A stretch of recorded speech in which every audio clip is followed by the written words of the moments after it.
नमस्कार, मैं हूं शैलेंद्र सिंह और आप देख रहे हैं हमारा YouTube चैनल शब्द शब्द शैलेंद्र सिंह। आज हमारे साथ हैं उत्तर प्रदेश की पहली female piano artist Vaishnavi Sharma. Vaishnavi ji का जो कैरियर है वो सिंगिंग से इन्होंने शुरू किया। इनका इंटरेस्ट सिंगिंग में था और फिर वहां से पियानो की तरफ ये इंटरेस्ट कैसे गया, पियानो को लेके क्या कैरियर है, महिलाएं हैं वो इसको कैसे अपना कैरियर बना सकती हैं, हम जानेंगे वैष्णवी के साथ। वैष्णवी जी, बहुत बहुत स्वागत। आपने अपना जो इंटरेस्ट था वो पहले सिंगिंग में था, सीखा भी जी। वो कैसे इस पियानो की तरफ बदला? मैं तो म्यूजिक में शुरू से ही थी, बचपन से अपने में, क्योंकि मेरे फादर जो थे वो म्यूजिक में थे, तो सिंगिंग मैं करती थी। पहले मेरा प्रोफेशन सिंगिंग ही था। तो मेरे पापा यूजुअली सिंगिंग के साथ साथ और भी मुझे म्यूजिक के वीडियोस वगैरह दिखाते रहते थे, डीवीडीज हो गई, दिखाते आर्टिस्ट की दिखाते रहते थे। तो उन्होंने, मुझे याद है कि एक डीवीडी उन्होंने मुझे दिखाई थी, एक वो ग्रीस के एक पियानिस्ट की थी। अच्छा। तो वो ना एक टाइम पे कम से कम 6-7 कीबोर्ड और सब एक साथ बजा रहा था। तो वो कुछ होता नहीं, वो एक अलग सा कुछ रुझान आया मेरा, ये तो बहुत अच्छी चीज है। तो थोड़ा सा कीज में रुझान आया, सीखना शुरू किया। करते करते मेरा इंटरेस्ट उसमें ज्यादा आने लग गया। अच्छा। तो और ये भी था मन में कि कुछ अलग करना है। तो फिर मैंने अपना थोड़ा सा रुझान गाने से हटा के मैंने पियानो की तरफ कर दिया। कैसे सीखा? सीखा मैंने अपने टीचर से, नोटेशंस, वेस्टर्न नोटेशंस के थ्रू। और उसके बाद सबसे ज्यादा टीचर तो जो सिखाता है, प्रैक्टिस सबसे ज्यादा इम्पोर्टेंट होती है।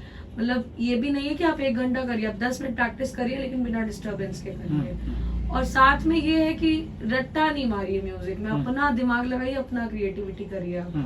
तो आपका और ज्यादा अच्छा एक्सपोजर होगा, आपको और ज्यादा चीजें, आप नई नई चीजें सीखेंगे, क्योंकि आपने वो खुद करी होंगी, ट्राई करी होंगी। टीचर तो आपको बाय बुक सिखाता है, लेकिन अगर आप अपनी चीजें ट्राई करेंगे तो आपका थोड़ा सा फ्लेक्सिबिलिटी और बढ़ती है इंस्ट्रूमेंट के साथ। अच्छा। तो ये इस तरीके से आप और भी चीजें, नई नई चीजें आप डिस्कवर करते हैं। अगर हम अपने यहाँ यूपी लखनऊ की बात करें तो पियानो सिखाने वाले लोग हैं, कैसे लोग सीख सकते हैं? जी, पियानो सिखाने वाले लोग बहुत हैं। आज के टाइम पे सभी लोग बोलते हैं कि हम पियानो सिखाते हैं, लेकिन पियानो सीखने के लिए बहुत सी चीजों का ध्यान रखना पड़ता है। जब आप टीचर चुने तो बहुत सी चीजों का ध्यान रखना पड़ता है। सबसे पहली चीज कि पियानो एक इटालियन इंस्ट्रूमेंट है, इंडिया का है ही नहीं है। तो अगर एक बाहर का इंस्ट्रूमेंट है, इटली का इंस्ट्रूमेंट है, तो जाहिर सी बात है जो इसकी थ्योरी होगी, टेक्निक होगी, वो सब वेस्टर्न होगी, इंडियन नहीं होगी। तो आपको सबसे पहले टीचर चुनते वक्त आपको ये ध्यान में रखना चाहिए कि आपको ऐसा टीचर चुनना है जो आपको वेस्टर्न थ्योरी सिखाए, पूरी सही थ्योरी, वेस्टर्न नोटेशन सिखाए, ना कि इंडियन नोटेशन के हिसाब से सिखाए। क्योंकि आप बजाना तो सीख जाएंगे, लेकिन वो टेक्निकली गलत होगा। अच्छा। तो सबसे पहली चीज है। और दूसरी बात, आपका जो टीचर होना चाहिए वो खुद इतना एक्सेल होना चाहिए पियानो में कि एटलीस्ट आपके साथ एग्जाम्स के बाद, बहुत से पियानो के एग्जाम में ये चीज होता है कि एग्जाम में आप जो भी गाना बजाते हैं जो कोर्स बुक से, बहुत से गाने ऐसे होते हैं जिसमें टीचर को साथ में बजाना होता है। तो टीचर भी आपका उतना ही परफेक्ट होना चाहिए। आप टीचर इसलिए बहुत सोच समझ के चुने। अच्छा।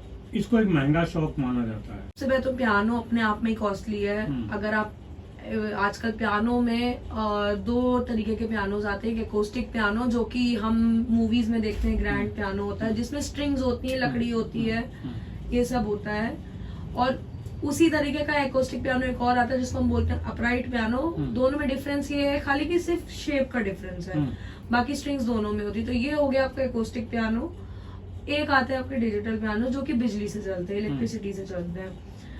अब दोनों ही अपनी अपनी जगह महंगे हैं। जो एकोस्टिक पियानो है उसकी कॉस्टिंग ही, अपराइट सस्ता होता है कंपेयर टू ग्रैंड वन। तो एकोस्टिक पियानोस की शुरुआत ही आपकी 3 लाख से है। अच्छा। और वो जाती है आपकी करोड़ तक जाती है। क्योंकि ब्रांड वाइज अब जितना ब्रांड आप बढ़ते जाएंगे ऊपर, मटेरियल बढ़ते जाएंगे, ग्लास के पियानोज होते हैं, हर तरीके के पियानोज होते हैं, तो करोड़ तक जाते हैं। अच्छा। और डिजिटल पियानो की जो स्टार्टिंग होती है वो होती है 80,000 से, वो जाती है आपकी 4.5 लाख 5 लाख तक। तो सबसे पहले तो कॉस्ट में ही महंगा पियानो, कॉस्ट ही महंगी है इसकी as compare to other instruments. दूसरी बात, मेंटेन करना बहुत मुश्किल है। डिजिटल तो आप एक बार के लिए फिर भी मेंटेन कर लेंगे, लेकिन एकोस्टिक में ये है कि जितनी बार आप उसको मूव करेंगे, जितनी बार आप उसको हिलाएंगे डुलाएंगे या कहीं लड़ जाए, वेदर जितनी बार चेंज होगा, डायरेक्ट एसी नहीं पड़ना चाहिए, डायरेक्ट गर्मी नहीं पड़ना चाहिए, तो आपको ट्यूनिंग उसकी करानी पड़ेगी, जो कि ट्यूनर्स मिलना पियानो के बहुत मुश्किल होते हैं। पूरे इंडिया में कुल मिला के सिर्फ 8 ट्यूनर्स हैं। अच्छा, हाई नहीं, जो कि पर ट्यूनिंग आपका चार्ज करते हैं 15,000। हाँ, तो इस नाते इतना महंगा शौक है। इस नाते इतना महंगा शौक है। अच्छा, फिर जब कैरियर में आप आगे बढ़ते हो, इनके जो शोज होते हैं जी, उनमें आपके पास ऑप्शन है, क्या क्या कैरियर ऑप्शन है इसके? इसी करियर ऑप्शंस ये है कि आप पियानो इंस्ट्रक्टर बन सकते हैं, आप शोज कर सकते हैं। शोज में ये होता है कि पियानो शोज भले कम होते हैं लेकिन जो होते हैं अच्छे होते हैं। जैसा कि मैंने बोला महंगा शौक है, तो महंगा शौक महंगे लोग ही अफोर्ड कर सके। तो शोज भी इनके बहुत अच्छे होते हैं, बहुत हाई लेवल के अच्छे लोग जिनको समझ है वो करवाते हैं। कॉर्पोरेट हो गए, वेडिंग शोज हो गए, आजकल बहुत चलन हो गया। आजकल लोग बाहर की कंट्रीज का देखा देखी बहुत कर रहे हैं इंडिया में, तो वही ट्रेंड यहाँ पे भी आ रहा है। तो ये है। बाकी आप बैकग्राउंड म्यूजिक दे सकते हैं, और इससे आप म्यूजिक डायरेक्टर जैसे आजकल होते हैं, तो आप कोई भी देख लीजिए म्यूजिक डायरेक्टर, हर म्यूजिक डायरेक्टर को एक ना एक इंस्ट्रूमेंट पक्के से आता है। तो आप पियानो को अपना प्राइमरी इंस्ट्रूमेंट बना के म्यूजिक डायरेक्टर बन सकते हैं। अच्छा, कंपोज कर सकते हैं, बहुत सी चीजें, आप बहुत सी चीजें कर सकते हैं। अच्छा, इंडियन आर्टिस्ट को जो बाकी कंट्रीज हैं उनमें क्या संभावना है उनके शो? इंडियन आर्टिस्ट की संभावनाएं उतनी ही है जितनी बाहर के आर्टिस्ट अच्छा। की है, क्योंकि पियानो ऐसा है कि आपकी प्रैक्टिस, आपकी टेक्निक्स इसमें सबसे ज्यादा इम्पोर्टेंट, आपकी नेशनैलिटी नहीं इम्पोर्टेंट रखती। तो अगर आपकी टेक्निक्स अच्छी हैं, जो एक टेक्निक होती है, आप अच्छे आर्टिस्ट हैं, अच्छे आप आर्टिस्ट हैं, तो आपको कहीं से भी ऑफर आ जाएगा। अच्छा, ये आपकी, ये जरूरी नहीं कि आप इंडिया से हैं तो नहीं आएगा, नहीं, सब कुछ टेक्निक पे और नॉलेज पे डिपेंड करता है आपकी। 2018 में आपको पहली महिला आर्टिस्ट का खिताब मिला, कुछ उसके बारे में बताइए क्या? मैं पियानो सिखाती थी और मैंने पियानो की तरफ मेरा रुझान रहा। मैंने अपने पियानो के करियर की शुरुआत सिखाने से ही करी, आज भी मैं सिखाती हूँ। उसके बाद मैं शोज करने लगी, फिर यहाँ लखनऊ का फिनिक्स पलासियो मॉल है, मैंने वहाँ पे 2.5 साल पियानो बजाया। वहाँ पे मैं पियानिस्ट। तो 2018 में मुझे टाइम्स ऑफ इंडिया ने एक खिताब दिया था कि मैं यूपी की पहली महिला पियानो वादक हूँ। उसके बाद यूपी में तो और भी लड़कियां आ गई, बट लखनऊ में आज भी कोई नहीं है। अच्छा, पहली और इकलौती आज भी मैं ही हूँ। और तभी ये सर्वे हुआ था उसी टाइम पे वुमेन्स डे के उस पे, तो ये अवार्ड मुझे तभी मिला था। क्या चुनौतियां देखती हैं ऐसे आर्टिस्ट की लाइफ में, करियर में? चुनौतियां तो नहीं कहूंगी, बट हाँ ये है कि बाकी आर्टिस्ट के कंपैरिजन में हमारे शोज थोड़े कम होते हैं, काम थोड़ा कम होता है। लेकिन हाँ, सुकून इस बात का रहता है कि जो फिर एक काम आता है लेकिन अच्छा आता है काम, कंपेयर टू जो बाकी आर्टिस्ट जो 10 काम कर रहा है तो उसके बराबर में एक काम हमारे पास आ जाता है। तो एक ये होता है, बस थोड़ा सा टेंशन ये रहता है कि काम तो एक बार आया लेकिन हमें ऑडियंस की नजर में बने रहना है, तो हमें कुछ ना कुछ अपडेट करते रहना पड़ता है। अपने वीडियोस हो गए, ऑडियंस से प्रेजेंस किसी ना किसी तरीके से बना के रखनी पड़ती है हमें। एक चीज समझनी है कि कीबोर्ड और पियानो में क्या अंतर होता है, लोग फर्क नहीं कर पाते। ये बहुत आपका सवाल अच्छा है कि क्योंकि बहुत से लोगों को कंफ्यूजन होती है कि कीबोर्ड और पियानो सेम होता है। तो ये मैं क्लियर करना चाहती हूँ कि कीबोर्ड और पियानो बिल्कुल अलग अलग इंस्ट्रूमेंट्स हैं, दोनों के बजाने की टेक्निक अलग है। थ्योरी म्यूजिक की दोनों की सेम है, थ्योरी आप कोई भी इंस्ट्रूमेंट ले लीजिए वो सेम ही होगी, लेकिन बजाने की टेक्निक्स दोनों की अलग है। कीबोर्ड और पियानो में ये है, सबसे पहली बात तो साइज में ही और नंबर ऑफ कीज में ही डिफरेंस है। जितनी कीज पियानो में होती हैं उसके कंपैरेटिवली कीबोर्ड में कम होती हैं। दूसरी बात, कीबोर्ड में अलग अलग आपको साउंड मिल जाएगी, आप जो साउंड चाहते हैं वो मिल जाएगी आपको। पियानो में ओरिजिनल पियानो की वॉइस मिलेगी। तीसरी बात, बजाने की टेक्निक, तो कीबोर्ड में लेफ्ट हैंड राइट हैंड दोनों ही यूज होते हैं, लेकिन मेन राइट हैंड का काम होता है, लेफ्ट हैंड का उतना काम नहीं होता है। लेफ्ट हैंड यूज करते हैं लेकिन वो सिर्फ एक जगह पे आप प्लेस करके रखिए, या मतलब ज्यादा मूवमेंट लेफ्ट हैंड का होता नहीं है। पियानो में ये है कि राइट हैंड से ज्यादा लेफ्ट हैंड का मूवमेंट होता है। क्योंकि आप जैसे कीबोर्ड में तो रिदम, उसमें पहली बार जो बीट्स होती हैं पहली से सेट होती हैं, आप कोई भी यूज कर लीजिए। पियानो में कोई बीट नहीं होती, पियानो में आपको लेफ्ट हैंड से बीट बनानी पड़ती है, तो लेफ्ट हैंड का काम ज्यादा है पियानो में। तो मेन पियानो की टेक्निक वो लेफ्ट हैंड की ही होती है, राइट हैंड की बिल्कुल बहुत कम होती है। आर्टिस्ट के अपने कुछ आइडियल आर्टिस्ट होते हैं, जी। आपका कौन ऐसा आर्टिस्ट है पियानो का जिससे आप अपना आइडियल मानते हैं? मैंने जिसके मुझे पापा ने मेरी डीवीडी दिखाई थी, यानी है, वो ग्रीस के पियानिस्ट हैं। यानी है, अब उन्होंने परफॉर्म भी करना बंद कर दिया बिकॉज अभी वो हो गए 90 इयर्स के।